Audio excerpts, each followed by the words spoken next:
క్రైస్తల ఎడార్ల సెలయేర్లు April 23. నేను ఆపదలలో చిక్కుబడి ఉన్నను, నీవు నన్ను బ్రతికించదవు. కీర్తన 138:7. హెబ్రీ భాషలో ఈ మాటలు ఎలా ఉన్నాయంటే, ఆపదల మధ్యలోకి వెళ్ళినప్పటికీ మన కష్టకాలంలో దేవుడికి మనం మొరపెట్టాము. విడిపిస్తానన్న ఆయన మాటను బట్టి ఆయన్ని అడిగాము, కానీ విడుదల రాలేదు. శత్రువు వేధిస్తూనే ఉన్నాడు.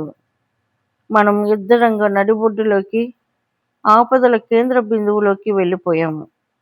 ఇక ప్రభువుకు మొరపెట్టి మాత్రం ప్రయోజనం ఏముంది? మార్త అంది కదా, ప్రభు నువ్వు ఇక్కడ ఉన్నట్టయితే నా తమ్ముడు చనిపోయేవాడు కాదు. అయితే ఈ నైరాశ్యాన్ని యేసు మరొక వాగ్దానంతో ఎదుర్కొన్నాడు. నీ తమ్ముడు తిరిగి బ్రతుకుతాడు. ఇలా కష్టాల నడిబొడ్డుకి మనం చేరినప్పుడు మార్తలాగా మనం కూడా ఇక విడుదల సమయం దాటిపోయిందని అనుకుంటాము. కానీ తన వాక్యంలోని వాగ్దానం ద్వారా ఆయన మనకి జవాబిస్తున్నాడు. నేను ఆపదల్లో చిక్కుబడి ఉన్నను, నీవు నన్ను బ్రతికించదవు. ఆయన ఆదుకోవడం ఆలస్యం చేసినప్పటికీ, మనం ఆపదల్లోనే ఇంకా కొనసాగుతూ ఉన్నప్పటికీ, ఆపద నడిబొడ్డే ఆయన మనల్ని బ్రతికించే చోటు. మనల్ని విడిచిపెట్టే చోటు కాదది. ఆశలు అడుగంటిన ఆ స్థలంలోనే ఆయన మన శత్రువు దౌర్జన్యానికి విరోధంగా తన చేయి చాపి వాడిని సరిచేస్తాడు. సరిగ్గా ఆ క్షణంలోనే ఆయన మనపై జరిగే దాడిని అరికట్టి శత్రువును ఓడించి సమాప్తం చేస్తాడు. ఇక మనం నిస్పృహ చెందవలసిన అవసరం ఏముంది?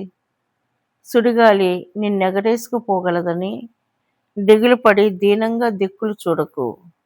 వడగండ్ల వాన వేధిస్తుందని వేదన పడకు. తుఫాను నడిబొడ్డుకి ధైర్యంగా నడిచి వెళ్ళు. అక్కడుందో చోటు వెచ్చగా హాయిగా, విశ్వాసపు నేత్రాలకు మాత్రమే కనిపించే చోటు. సుడులపై చిందులు తొక్కింది పెనుగాలి. దుష్టశక్తులు పొర్లిపారాయి కట్టలు తెంచుకొని. కొండల్లా అలలెగిసి పడ్డాయి. వాన పడగ ఆవనిని మూసింది. దేవుడిని ఆనుకున్న ఆత్మ నిబ్బరంగా ఉంది. తుఫాను నడిబొడ్డున స్తుతి పాటలు పాడింది. పెను చీకటిలో ఆశల్ని ఆర్పేయవద్దు. పెనుగాలికి కొంతకాలం చిరుదీపం మారినా చీకటి వెనకాల పెనుతారలు వెలుగుతున్నాయి. తండ్రి ప్రేమ ఇస్తుంది నీక ఆకాశ దీపాల కాంతి. చీకటి పొరల్ని చీల్చుకుని పైకి దృష్టి సారించు. కాంతిమయుని వదనార విందంలోకి. ప్రమాదం నుండి, పాపం నుండి నీకు రక్షణగా దేవుడే తుఫానుని రప్పించాడు. ఆయన మాటతోనే ఊరుకుంటుంది.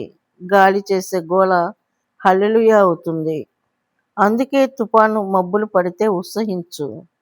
తుఫాను నడిబొడ్డులో దేవుని చిరునవ్వు నీకు తోడు.